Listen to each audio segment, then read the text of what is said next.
እንደ ሚኪያስ ሚዩት አርግ እና ተረጋጋ። ማስረጃ ካልያዝክ ደግሞ ብዙ ባታወራ ጥሩ ነው። ምክንያቱም እንዲህ ነው እንዲያ ነው ኤክስፕላኔሽን አንፈልግም፣ ማስረጃ ብቻ ነው የምንፈልገው። ያለበዚያ ደግሞ ስለ ቤተክርስቲያኖቻችሁ ቪዲዮን ከፍትና የራሳችሁ ቸርች አባቶቻችሁ ቄሶቻችሁ ምን እያሉ እንዳሉ እናሳያለን ማለት ነው። ዘመንና የአሁኑ ዘመን የማይገናኝ ዘመን ነው። በዚያን ጊዜ ወንዶቹ በ11 ዓመታቸው ያገባሉ፣ ሴቶቹ ደግሞ ከዚያ አነስ ባለ በ2 ዓመት አነስ ብለው ያገባሉ። ማስረጃ ሳይች ከፈለግሽ በ11 ዓመቱ ያገባ ከዚያ በሚቀጥለው ዓመት ወለደ ልጅ። እናንተ ጋር ነው እንጂ ያለው እስካሁን በእኛ መጽሐፍ ቅዱስም ይህንን የሰው ልጅ ተክለሰውነት ያለፈውን አይገልጽም እያልኩሽ መጽሐፍ ቅዱስ አያውቅም ስለሚለዚህ ነገር። ለስዕል ለምን ትሰግዳላችሁ ከተባላችሁ አጭር መልስ እኛ ለስዕል አንሰግድም። መልስ ለስዕሉ አንፊ ስገዱ፣ ለስዕሉ ያልሰገደ ግን ከቆመበት ቦታ ይጥፋ፣ ስም አጠራሩም አይታወቅ። እየሰማችሁ እኛ ለስዕል አንሰግድም። ለስዕሉ አንፊ ስገዱ፣ ለስዕሉ ያልሰገደ ግን ከቆመበት ቦታ ይጥፋ፣ ስም አጠራሩም አይታወቅ። እና ማን ጅብሪል ስንል የኃይል ባለቤት ነው። ከዛ ከዙፋኑ ባለቤት ዘንድ ደግሞ ባለሟል ነው። በቃ አላህ ዘንድ አላህን አይቶት አያውቅም፣ ግን አላህ ዘንድ ቀርቦ ደርሶ የሚያውቀው ጅብሪል ነው፣ ባለሟል ነው። እዚህ ጋር ራሱ ቢዩቲፉሊ ነው ያስቀመጠው። ፈላ ኡቀሲሙ ቢልኹነስ አልጀዋሪ ልኩነስ ወለይሊ ኢዛ ዓስዓስ ወሱብሂ ኢዛ ተነፈስ ኢነሁ ለቀውሉ ረሱሊን ከሪም። ይሄ ቃል ነው ረሱሊን ከሪም። ሴት ልጅን በዚህ ዓመቱ ማግባት አለበት የሚል የለም መጽሐፍሽም ላይ መጽሐፊም ላይ። ስለዚህ ይሄ የነብይነት መስፈርት አይደለም። ሸጊት አይ ነው ካልሽ፣ ስለዚህ አንድ ነብይ ነብይነቱ በዚህ ዓመት ሴት ልጅን ካገባ ሐሰት ይሆናል ነብይነቱ የሚል ጥቅስ ካለ ቢያንስ ታይ ቁርአንና ሐዲስ ላይ የለም። እንደው መጽሐፍሽ ላይ ካለ እስኪያሳየን የነብይነት ሚዛን ነው የሚለው እነርሱ። እንዴ አንተ የ6 ዓመት ልጅ ማግባቱ ትክክል ነው፣ ከ9 ሴት ጋር ማደሩ ትክክል ነው ያልከኝ ነው። እንቀጥላል። ትክክል ነው ሐሰት ነው የሚል ጥያቄ አይደለም። የነብይነት መስፈርት ነው አይደለም ነው። ይሄ የነብይነት መስፈርት ነው ካልሽ አሳይን። የቱ ጋር ነው ደስ የሚል ያለው? ስራው ትክክል አይደለም ብዬ ነው እኔ የማምነው። ትክክል ነው አይደለም ሳይሆን የነብይነት መስፈርት ነው ብለሽ አንቺ አስቀመጥሽው አይደል? ስለዚህ ይሄ የነብይነት መስፈርት አንድ ነብይ ይሄን ያክል ነው ማግባት ያለበት እንጂ 9 ማግባት የለበትም። አንድ ነብይ ሴት ልጅን በዚህ በ50 ዓመቷ እንጂ ማግባት ያለበት በ9 ዓመቷ ማግባት የለበትም የሚል የቱ ጋር ነው ያገኘሽው? የለሽም አይደል? ሄሎ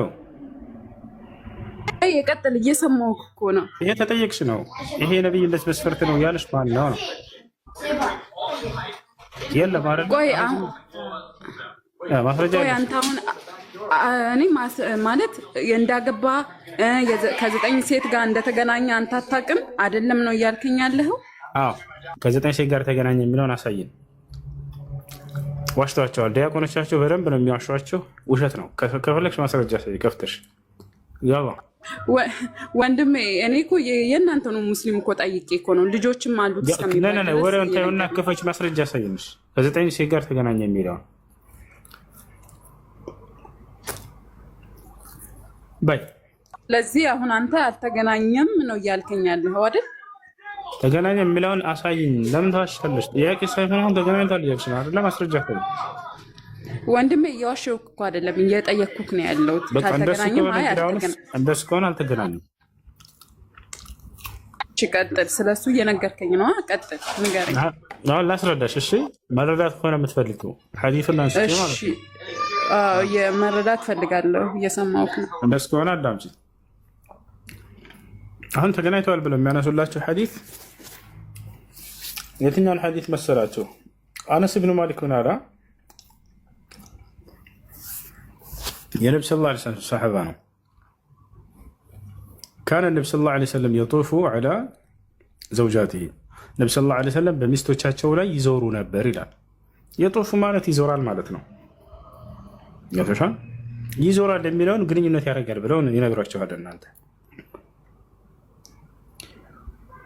የጡፉ ዐላ ወለሁ የውመኢዚን 9 ኒስወ ለእርሳቸው የዛኔ 9 ሚስት ነበራቸው ይላል።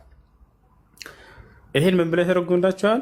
ከ9 ሚስቶቹ ጋር ይገናኝ ነበር ነው የሚለው ይላቸዋል። ላ ይገናኝ ነበር አይልም በፍጹም። ታዲያ ይዞራል የሚለው ለምንድን ነው የሚለውን ከጠየቃቸው ልመልስላችሁ። ቃሉ የሚለው ይዞራሉ እንጂ በፍጹም ይገናኛሉ የሚል የለም። ከታችኋላ ነው። ይዞራሉ ማለት ምን ማለት ነው? ለምንድን ነው የሚዞሩት? ጥሩ ጥያቄ። ለምን እንደሚዞሩ ደግሞ ከማንም በላይ ማን ነው የሚያውቀው? ልጆች ሚስት ነች አይደል እንዴ?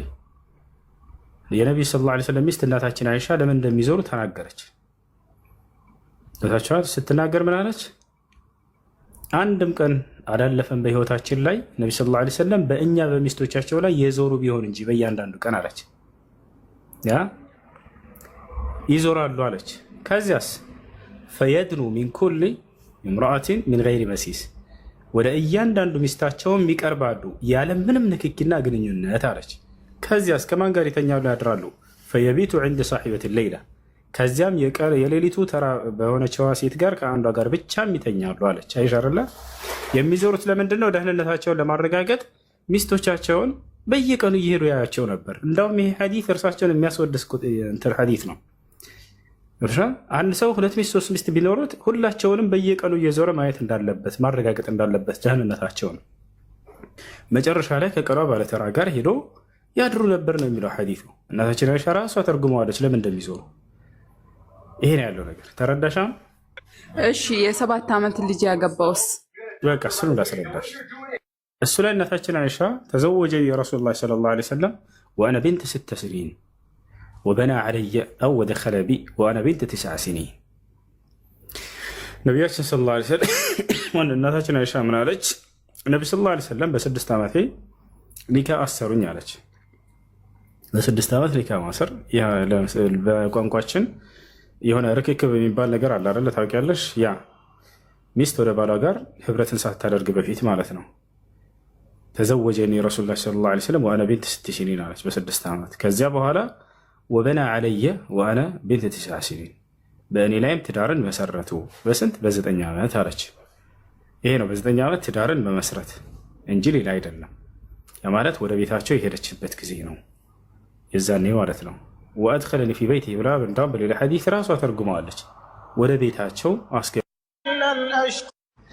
ይሄ ነው ያለው ነገር። እሺ አሁን እዚህ ቦታ ላይ በንቀረ እናታችን አይሻ ልክ እንደ ዛሬዎቹ የ9 ዓመት ልጅ ነች ወይ? አሁን እናንተ ክርስቲያኖች ይህን ሐዲስ ስትሰሙ ጊዜ ሴት ልጅ የዛን የ9 ዓመት የተባለችዋ አሁን ዛሬ ካለችዋ 9 ዓመት ጋር እኩል አድርጋችሁ እያሰባችኋቸው ነው። እንደዛ አይደለም። እንዳልሆነ ማስረጃዎችን ልስጣችሁ። እንደ እስልምና አስተምህሮ የሰው ልጅ ተክለ ሰውነት ከመጀመሪያው ዘመን ጀምሮ ከአዳም ጀምሮ እስካሁን ድረስ ያለው እየቀነሰ እየቀነሰ እየቀነሰ ሄዶ ነው። ታዲያ የአዳም ስንት ሜትር እንደነበር ታውቃላችሁ? 30 ሜትር ነበር፣ ወይንም 60 ክንድ ነበር አዳም ቁመቱ። አየሽ ማስረጃ ቃለ ነቢ ሰለላሁ ዐለይሂ ወሰለም خلق الله آدم على صورته طوله 60 ذراعا አላህ አዳምን ሲፈጥረው 60 ክንድ ነበር አለው ነቢ ሰለላሁ ዐለይሂ ወሰለም። 60 ክንድ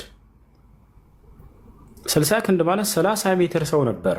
ሰዎች ኃጢአትን ባደረጉ ቁጥር ጸጋን ይነጠቃሉ አይደለ? ያንን ተክለ ሰውነታቸውን እየተነጠቁ ዛሬ እዚህ ደረሱ። ስለዚህ እናታችን አይሻ ማለት የአሁን ዘመን ሴት ጋር ሳንሆን በሳቱን መወዳደር ያለባት የዛሬ 1447 ዓመት በፊት ነው የምትወዳደረው። አይሻ አይደለም?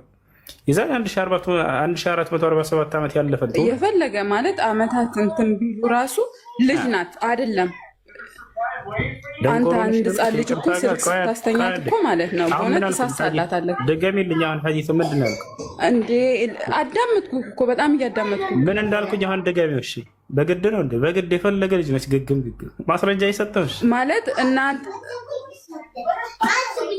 እሺ አውራ ጨርሻለሁ። ደገሚ አሁን ያልኩትን ምንድን ነው ያልኩት? ይሄ አስተምሮ በነገራችን ላይ መጽሐፍ ቅዱስ ስለማያውቀው ነው፣ ብርቅ ሆነባን ነው። አዳም ሲፈጠር 60 ምን ያክል ተክለ ሰውነት እንደነበረው እስኪ ንገረኝ። የሰው ልጅን አፈጣጠር ተክለ ሰውነት ከመጀመሪያው እስከ መጨረሻው ኢስላም ነው የሚናገረው። ይሄ መጽሐፍሽ ላይ አይነገርም። አዳም ሲፈጠር 60 ክንድ ነበር እያልኩሽ ነው። ዛሬ አዳም ቢመጣ እንደው የ50 ዓመት ሴት ለትዳር ላይ እርሱ የምትሆን ምድር ላይ ትገኛለች ወይ? አትገኝም በፍጹም። ምክንያቱም 2 ሜትር የማትሞላ ሰው ነች አሁን ያለችው። ገብቶሻል አይደለ? ስለዚህ በአዳም ጊዜ የነበረን ሰው ልክ በዛሬ አግባብ ይባል ለእርሱ የምትሆን የምትመጥን አይኖርም። ስለዚህ ከአዳም በኋላ እነ ኖህ ይቀጥላሉ፣ እነ አብርሃም እያነሰ የሰው ልጅ ተክለ ሰውነት ይሄዳል። ዛሬ ያለ ሰው ስንት ነው? 2 ሜትር የማይሞላ ህዝብ ነው ያለው። የዛሬ 1447 ዓመት ዘመን የነበረን ሰው ዛሬ ካለው ሰው ጋር ማወዳደር አይቻልም። 80 አንዴ ልጠይቅሽ፣ ሚዩት ናሹ ሌላ በደንብ እንድትረጃ አንድ ነገር ላንሳልሽ። በዚያ ዘመን ከነበሩ ተክለ ሰውነት እኔ እያዳመጥኩ አሁን ልጠይቅሽ። እሺ ዛሬ የ11 ዓመት ልጅ ሰፈርሽ ይኖራል? ወንድ ልጅ ለምሳሌ ምን ከምኑ ነው የምታገናኘው? በጣም ጥሩ ጎበዝ ልጅ አየሽ። በነቢዩ ሙሐመድ ሰለላሁ ዐለይሂ ወሰለም በአይሻ ዘመን ወንድ ልጅ ሆነው በ11 ዓመታቸው ያገቡ ነበር ለትዳር ደርሰው። የሚገርምሽ በ11 ዓመቱ ያገባ ሰው ምን ታያለሽ?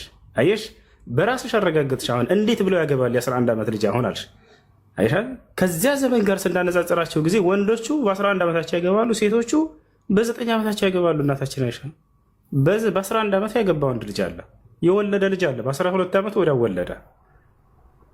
የአሁን ዓመት ልጅ የ11 ዓመት ልጅ ያገባል ወይ ስላት በፍጹም አያገባም ማለች። ስለዚህ ልክ እንደዚያ ነው። ይሄ የእናታችን አይሻ ዘመንና የአሁኑ ዘመን የማይገናኝ ዘመን ነው። በዚያን ጊዜ ወንዶቹ በ11 ዓመታቸው ያገባሉ፣ ሴቶቹ ደግሞ ከዚያ አነስ ባለ በ2 ዓመት አነስ ብለው ያገባሉ። ማስረጃ ሳይሽ ከፈለግሽ በ11 ዓመቱ ያገባ ከዚያ በሚቀጥለው ዓመት ወለደ ልጅ። እናንተ ጋር ነው እንጂ ያለው እስካሁን በእኛ መጽሐፍ ቅዱስም አልሰማንም። ይህንን የሰው ልጅ ተክለሰውነት ያለፈውን አይገልጽም እያልኩሽ ነው። መጽሐፍ ቅዱስ አያውቅም ስለነዚህ ነገራቶች። የአዳም ቁመት ስንት ነው? ከዚያ በኋላ የሰዎች ቁመት ምን ያክል ነው? አያውቀውም። ይሄን ኢስላም ነው የሚያውቀው። የሰው ልጅን ተክለሰውነት በደንብ አድርጎ የሚያውቅ አምላክ ስለሆነ ቁርአንን ያወረደው ከአዳም ጀምሮ ይገልጻቸዋል እንዳለ ተክለሰውነታቸውን ምን ያክል እንደሆኑ።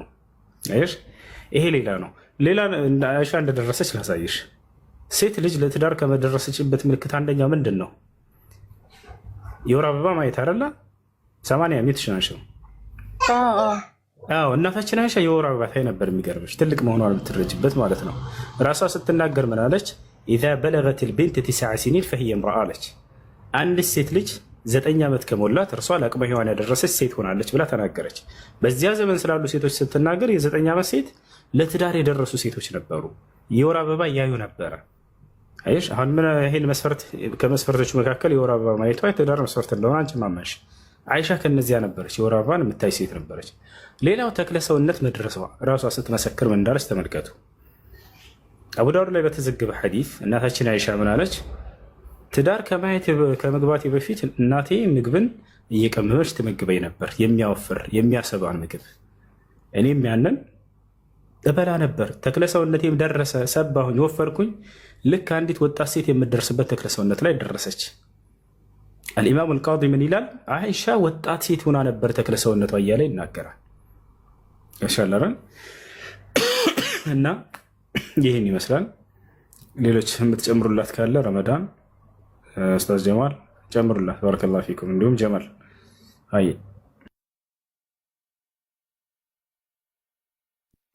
ሰላሙ አለይኩም በድጋሚ ብያለሁ።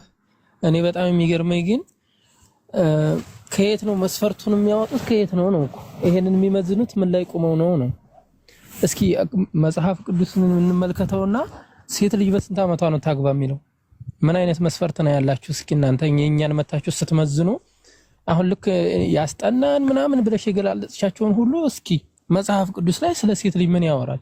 ሴት ልጅ በስንት ዓመቷ ታግባ ይላል? እስኪ ሚውትሽን አንሺና እስኪ መስፈርትሽን ንገሪ። ከየት ተነስተሽ እንደዛ እንዳልሽ ማለት ነው። እናንተ ማለት እንደዚህ ማስረጃው እንትን ብሎኝ ሳይሆን ያውላችሁ ስለ ነብዩ መሐመድ እኔ በእናንተ ሃይማኖት የማውቀው በቃ ትክክለኛ የአላህ መልእክተኛ። ቆይ ምን መሰለሽ የሆነ ነገር የሆነ ሰው የሚታቸው ወይም የሆነ ነገር ከዛ የተሻለ ይዞ እኮ ነው። ገብቶሻል? አሁን አንቺ ያንቺ የተሻለ ሆኖ ስላየሽ ነው አይደለኛ መተሸተቸሽው ወይም ደግሞ የሚያስጠላ ነው ብለሽ የገለጽሽው። እስኪ ያንቺን መስፈርት እኔ እስልምና ሃይማኖት እኔ በአሁን ጊዜ እኔ እውነት ለመናገር ስለ እውነት ነው የምነግርህ ማለት ነው። እና ነብዩ መሐመድ ብላችሁን በእናንተ ሃይማኖት እንትን ስትሉት እንደኛ ለምሳሌ አሁን መላእክቶችን ቅዱሳኖችን እናከብራለን። ማምለክ አይደለም፣ ማምለክና ማክበር ይለያያል። እናከብራለን፣ እንወዳለን። እነሱስ ምንድነው? በቅድስና በድንግልና ለክርስቶስ ፍቅር ስለተሰዉ ብዙ ነገር ስለሆኑ ነው። ነብዩ መሐመድም እንደዛ ይመስለኛል። አሁን ደግሞ ስሰማ ደግሞ ነብዩ መሐመድ እኮ የ9 ልጅ ያገባ ነው። እንደዚሁም ደግሞ ከ9 ሴት ጋር ያደረሰው ነው። ታዲያ ይሄ ነብይ መሐመድ በእስልምና ሃይማኖት እኮ እየመጣውለት እኮ ነው። እሱ ነው የጠየቀኝ። እና በአሁን ጊዜ በእስልምና ሃይማኖት ምን ድንቅ ነገር ነው የሰራው በምልበት ጊዜ ግማሹ እስላም ግማሹ ሃይማኖት ምን አለኝ እዛው የእናንተው ማለት ነው። ለማን እኛ ፖሊሲው አንኛ የሚረብሽ ድምጽ አለሽ። ሁለተኛ ደግሞ ማንም ሰው ቢተች ማንም ሰው ቢነግርሽ ማንም ሰው ቢያወራ ስለምና ላይ ማለት ነው የፈለገውን ሰው ያወራል። እኛ የተፈጠረ ነገር ቢፈጠር የምንመለሰው ወደ ቁርአንና ወደ ሐዲስ ነው። የፈለገ ሼኽም በይው ማንም አይመራንም። የሚመራን አንድ ቁርአን አንድ ሐዲስ ነው። ኦኬ ወደዛ ነው የምንመለሰው። አሁን የነገሩሽን ሁሉ ጠይቀሽ ኡስታዝ መልሶልሻል አይደለ? አሁን እኔ የጠየኩሽ ምንድነው የእናንተ መጽሐፍ የእናንተ እምነት ስለ ሴት ልጅ በስንት ታግባ በስንት ትወጣ የሚለውን ምን አይነት መስፈርት አንቺ የተሻለ ስላስቀመጥ አለ ብለሽ ስላሰብሽ ነው አይደለ? ይሄ ያስጠላሽ። ያንቺን ንገሪኝ እስኪ ሴት ልጅ በስንት አመቷ ታግባ ይላል መጽሐፍ ቅዱስ?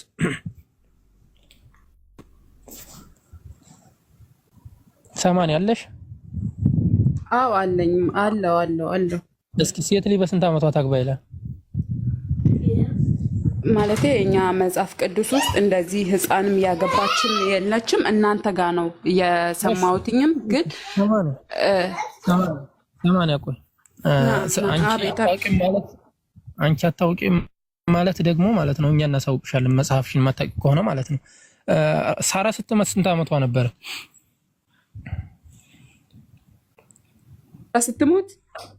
ሳራ ስትሞት ስንት አመት ስትሞት በመቶ ምናምን አመቷ ነው የሞተችው። ሳራ የአብርሃም ስትሞት ሳራ ስትሞት የ120 አመት ነበረች። እሺ ርብቃ የተወለደችው መቼ ነው? 120 ርብቃ የተወለደችው መቼ ነው? እንጃ እንደሚያላስተውሰው። እሺ ርብቃ ስትወለድ ማለት ነው ሳራ ስትሞት ርብቃ ተወለደች።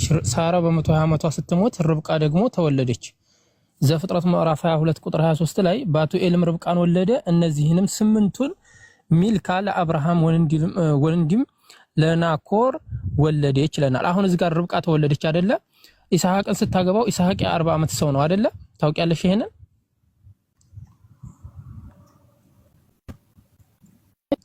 አለሽ ሰማን? ኦኬ ስለዚህ ኢስሐቅን ስታገባው የ40 አመት ሰው ነው። ርብቃ ደግሞ ስትወለድ የስንት አመት ሰው ነበረች? እንትና ሳራ ስትሞት የ120 ሴት ነበረች። ርብቃ እንትና ኢስሐቅ የተወለደው መቼ ነው? እርሷ የ90 አብርሃም የ100 አመት ሆኖ ነው። አስተውይሺ ሳራ የ90 ላይ አለ። እሱ መጽሐፍ ቅዱስ ላይ አለ። ማውራሽ መጽሐፍ ቅዱስ ነው። ሳራ ስትወለድ ሳራ የ90 አመት አብርሃም ደግሞ የ100 አመት ሆኖ ኢስሐቅን ወለዱ። ከዛ ኢስሐቅ በተወለደ በስንት አመቱ? በ30 አመቱ ማን ሞተች? እንትና ማነች? በ40 አመቱ እንትና ሞተች። በ20 አመቷ ሳራ ስትሞት ኢስሐቅ የስንት አመት ሰው ሆነ? የ40 አመት ሰው ሆነ። እናቱ ስትሞት እርሱ የ40 አመት ሰው ነበረ። ርብቃ እናቱ ስትሞት የ120 አመት ሆና ርብቃ ስትወለድ እናቱ የ120 ሆና ስትሞት ርብቃ ተወልዳለች። ኦኬ እርሱ የ40 አመት ሰው ሆኖ ሲያገባት ርብቃን እድሜዋን ደምረን ስንነግርሽ የስንት አመት ትሆናለች? የ3 አመት ልጅ ሆና ቁጭ ትልልሻለች ማለት ነው። ርብቃ በደንብ አስበሽዋል? አሁን ያልኩሽን አድምጠሽኛል? አዎ እያዳመጥኩህ ነው። ይሄንን ግን ካንተ ነው እየሰማ ያለሁት። በጣም ጥሩ። አሁን በደንብ ተረጅሽ። ኢስሐቅ የተወለደው ሳራ የ90 አመት አብርሃም የ100 አመት ሳራ የ120 አመት ሴት ሆና ስትሞት ኢስሐቅ የስንት አመት ሰው ይሆናል? 30 አመት ማለት ነው። 40 አመት ይመጣል። አሁን እዚህ የምናደርገው ምንድነው? የሷን እድሜ እናመጣዋለን። እሷ ርብቃን ሲያገባ የ40 አመት ሰው ሆኖ ሲያገባት እናቱ የሞተችበትን እድሜና የሱን ያገባባትን እድሜ ስንወስደው በጥቅሉ የሷ እድሜ 3 አመት ይሆናል። ባቱኤልም ርብቃን ወለደ ያልኩሽን ዘፍጥረት 22 23 ላይ መመልከት ትችላላችሁ። ይስሐቅም ወደ እናቱ ቤትም ወደ ሳራ ዱንካን አገባት። ርብቃ በተነፈሰ ጊዜ በነጋትም በብርሃን በተነፈሰ ጊዜ እምላለሁ አለና እርሱ ቁርአን የተከበረው መልእክተኛ ቃል ነው። ስለ ጅብሪል ነው። ምክንያቱም ከአላህ ዘንድ ተቀብሎ ያመጣልን የተከበረው እውነተኛው የሆነው ጅብሪል ስለሆነ ጅብሪል ማን ነው ብሎ ደግሞ እዚህ ጋር አስረዳን። ወማ ሳሂቡኩም ቢመጅኑን ቢመጅኑን። ነቢያችሁ እኮ ላይክ እብድ አይደለም ራሱ ይለናል አላህ። እንዴ ነቢያችሁ በፍጹም እብድ አይደለም። ሳሂብ እንደው ጓደኛችሁ ራሱ ነገር ነው ብሎ የሚያስቀምጠው ሳሂብ። እና ማን ነው ጅብሪል ስንል የኃይል ባለቤት ነው። ከዛ ከዙፋኑ ባለቤት ዘንድ ደግሞ ባለሟል ነው። በቃ አላህ ዘንድ አላህን አይቶት አያውቅም፣ ግን አላህ ዘንድ ቀርቦ ደርሶ የሚያውቀው ጅብሪል ነው ባለሟል ነው። እዚህ ጋር ራሱ ቢዩቲፉሊ ነው ያስቀመጠው። ፈላ ኡቅሲሙ ቢልኹነስ الجوار الكنس والليل إذا عسعس والصبح إذا تنفس إنه لقول رسول كريم. هيك قال رسول كريم ذي قوة عند ذي العرش مكين. كذا بزيا سفرة دموت إزازو تسامينو مالش ليلوش ملاكتوش everyone they listen to جبريل. كذا يهونا تامين يهونا ملك تنياك قالنو ነቢያችሁ በፍጹም እብድ አይደለም። በግልጽ አድማስ ላይ ሆኖ ጅብሪልን በእርግጥ አይቶታል። ነቢያችን ሰለላሁ ዐለይሂ ወሰለም 2 ጊዜ ቅዱስ ገብርኤልን በተፈጠረበት ሁኔታ አይተውታል።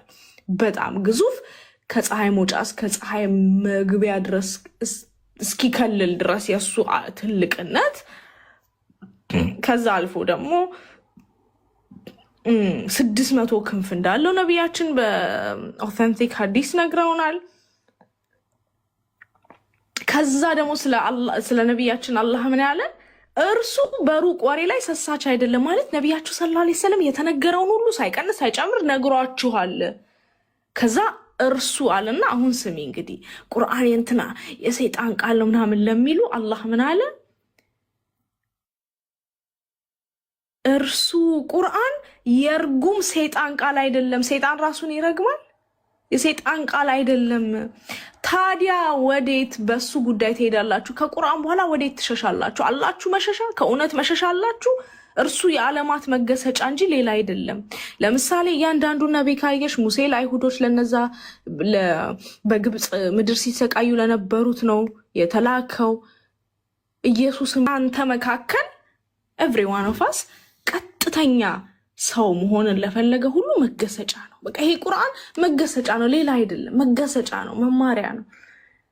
ይሄን ስናነብ ራሱ ኢትስ አ ቬሪ ፕሪቪሌጅ ነው። ምክንያቱም ዓለምን የፈጠረ ዓለምን ያስገኘ አንቺን ከፍ ከዝልግልግ ፈሳሽ ከምንም ነገር የፈጠረሽ አምላክ የተናገረው ንግግር ነው፣ ሌላ የማንም አይደለም። የዓለማት ጌታ የሆነው አላህ ካልሻ በቀር እናንተ አንድ ነገርም አትሹ ይልና ይሄ ሱራ ብታነቢው ደስ ይለኛል። ኢትስ ኢንትረስቲንግ። ጨርሻለሁ። ያው አረዝማለሁ አውቃለሁ። አንዴ ሚኪያስ ሚዩት አርግ እና ተረጋጋ። ማስረጃ ካልያዝክ ደግሞ ብዙ ባታወራ ጥሩ ነው። ምክንያቱም እንዲህ ነው እንዲያ ነው ኤክስፕላኔሽን አንፈልግም፣ ማስረጃ ብቻ ነው የምንፈልገው። ያለበዚያ ደግሞ ስለ ቤተክርስቲያኖቻችሁ ቪዲዮን ከፍትና የራሳችሁ ቸርች አባቶቻችሁ ቄሶቻችሁ ምን እያሉ እንዳሉ እናሳያለን ማለት ነው። ስለዚህ አማራጭ ያለ ማስረጃ ፈልገህ ማምጣት ነው። ሃኒ ተግባብተናል? ቤትኒ በጣም ነው የማመሰግነው። ፈጣሪ ጨምርልሽ። ትልቅ ትምህርት ነው የሰጠሽ። አሚን። ቀይ ችግር የለም። ሳቢር ሪኮን እሺ፣ ኖ ፕሮብለም። ከወንዶች ጋር እኔ ማውራት አልፈልግም። እሺ፣ ያው እናንተ አዋሯቸው። ሚኪያስ ትልቁ ላይ ነው ማስረጃ ክፈት። እሺ፣ በመጀመሪያ ደረጃ ያው በመጀመሪያ ደረጃ ማስረጃ ክፈት፣ ከዛ ታወራለህ እኮ ኢሳይያስ ምዕራፍ 6 ላይ ኦኬ፣ ክፈት። 2 ክንፍ አይደለም ያላቸው ግን 6 ክንፍ እንዳለው መጽሐፍ ቅዱስ ይናገራል። 6 ክንፍ። አንተ አሁን 2 ክንፍ ብለህ ነበር እታች እኮ እሱን ዝም ብዬ ግን ማስረጃ አለኝ። 2 ክንፍ ብለህ ነበር ወይ? ግን በመጽሐፍ ቅዱሳችን 2 ክንፍ አለ ብለህ ነበር? 2 ክንፍ ነው ያለው ብለህ ነበር ብያለሁ። እሱ ጓሽተሃል ማለት ነው አይደል?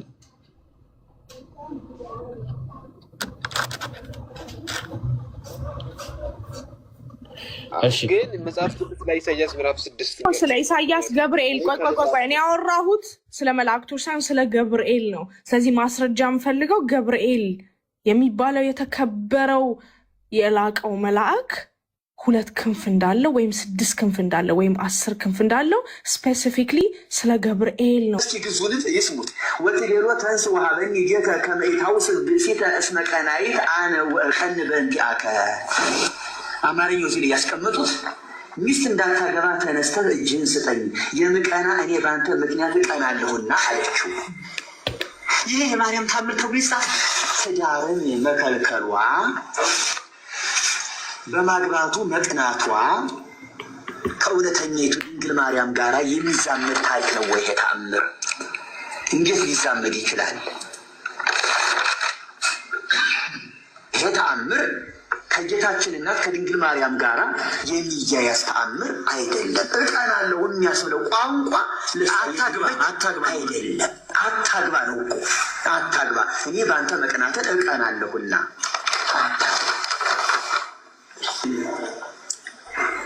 አንድ ጊዜ የቅኔው መርጌታ ውሻ ላዋርስህ ሰይጣን አሉኝ።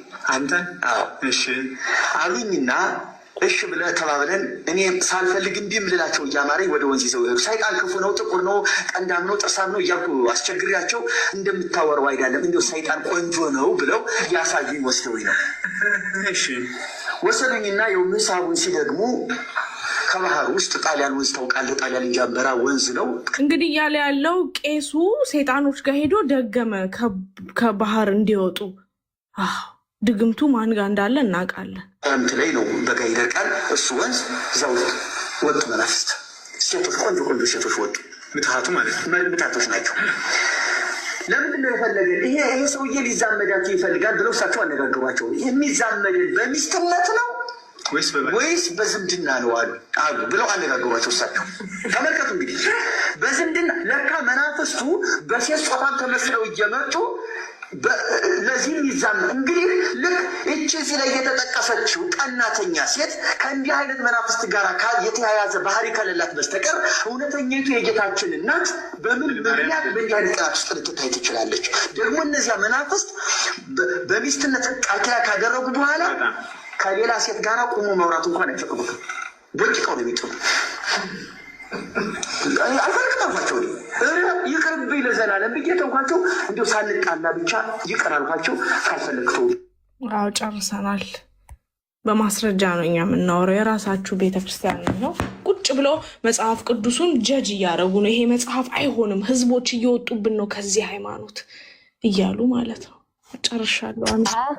أخي أمير الله يرزقك، كلمهم يساعدوني. الله يحفظك ويبارك فيك ويعطيك حتى يرضيك. ዛኪላ ቤቲ በቃ ሚኪ ተሳስቶ ነው ለዛሬ ማሪው እህትየው፣ ሌላ ነገር ላይ እንወያይ። ለዛሬ ይቅርበት። ሚኪሻ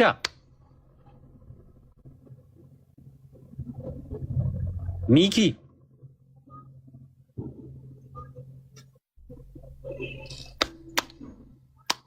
እቺ ማይክ የምትመስለዋን ነገር ጫን በላት። እሺ ጎሽ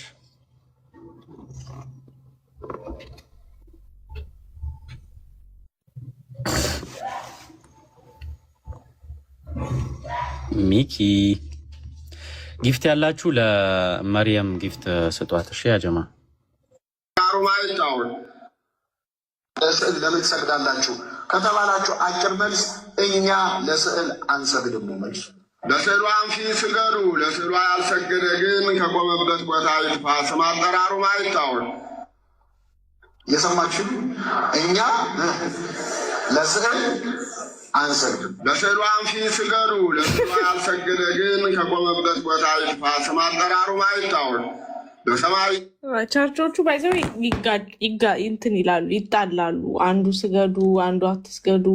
ኦኬ ያው በቃ ፕሮቭ አድርገናል ፖይንታችንን። ጀዛክላ። እሺ ካሜራ እንዳይከፍትብሽ እህትየው እንትን እንዳይለው። ሚኪ መጥቻለሁ። ኦኬ አንተ ፕሮቴስታንት ነህ? እኔ ፕሮቴስታንት ነኝ። እኔ ፕሮቴስታንት ነኝ። ለዛ ነው ማለት እንደ ኦርቶዶክሶቹ አይደለም እኛ ምናምን። ለዛ ቶ ችግር የመላኩ ነገር ይቅር። እሺ ሄደህ በደንብ አጥንተህ ሌላ ጊዜ በደንብ አጥንተህ ነው። እኔ የምለው መጽሐፍ ቅዱስ ለምንድን ነው የሚጋጨው?